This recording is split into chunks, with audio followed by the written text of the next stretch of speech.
સૌરાષ્ટ્રના જૂનાગઢ, પોરબંદર, રાજકોટના ઉપલેટા, જામનગર સહિતના જિલ્લાઓમાં અનરાધાર વરસાદ પડ્યો છે. જામનગરમાં ડેમના પાણીમાં વીજળી ત્રાટકી, જૂનાગઢના અનેક ગામો સંપર્ક વિહોણા થયા છે, તો પોરબંદરમાં ચારેકોર પાણી થયું છે. વરસાદ માટે ગુજરાત ઉપર સક્રિય થયેલી સિસ્ટમો અને તેના આધારે થયેલી આગાહીઓ પ્રમાણે સૌરાષ્ટ્રના અનેક જિલ્લાઓમાં 10 થી લઈ 17 ઇંચ સુધી વરસાદ પડ્યો છે અને તેના લીધે અનેક વિસ્તારોમાં પાણી ભરાયા છે. જનજીવન પણ ખોરવાયું છે. પોરબંદરના સાંસદ અને કેન્દ્રીય મંત્રી ડોક્ટર મનસુખભાઈ માંડવિયા તથા પોરબંદરના ધારાસભ્ય અર્જુનભાઈ મોઢવાડિયા તંત્ર સાથે સતત સંકલન કરી લોકોની મુશ્કેલીઓ નિવારવા કાર્યરત થયા છે. પોરબંદરના મારા સૌ વાલા ભાઈ બહેનોને મારા નમસ્તે. ગઈકાલ રાત્રે ભારે વરસાદ પડ્યો એને કારણે પોરબંદરમાં આજે નીચાણવાસનો જે વિસ્તાર છે એમાં પાણી ભરાયા છે. ઘણાના ઘરમાં પાણી ઘૂસી ગયા છે.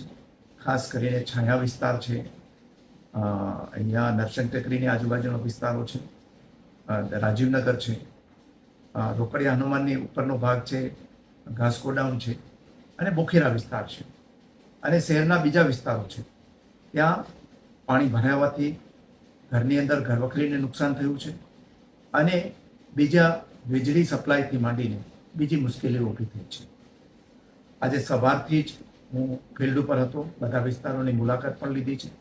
સવારે તો એમ લાગતું હતું કે કદાચ આપણને બપોર સુધીમાં વરસાદ ઓછો હતો એને કારણે સાંજ સુધીમાં રાહત થાય એવી શક્યતા દેખાતી હતી, પરંતુ અત્યારે ફરી પાછો વરસાદ શરૂ થયો છે.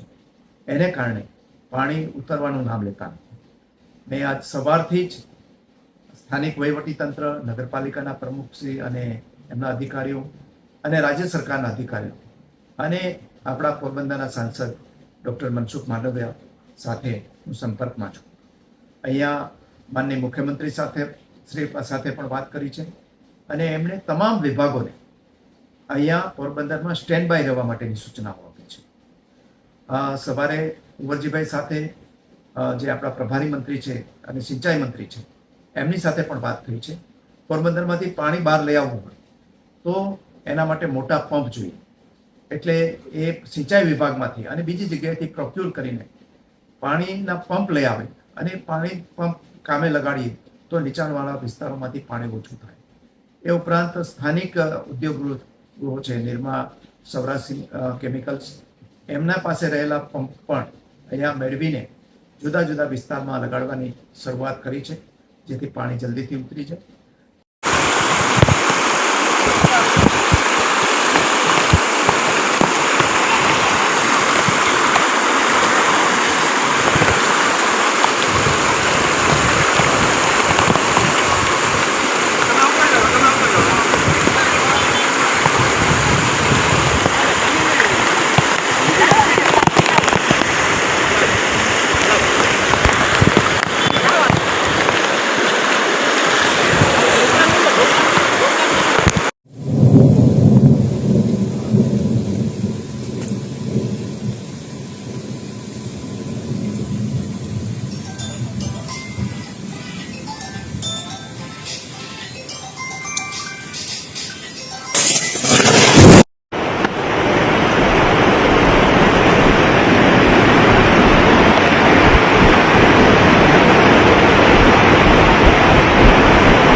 સમાજ માટે સત્યપૂર્ણ સમાચાર પ્રસારણ આપના મોબાઈલ પર તરત જ લાઈક કરો, શેર કરો અને સબસ્ક્રાઈબ પણ કરો.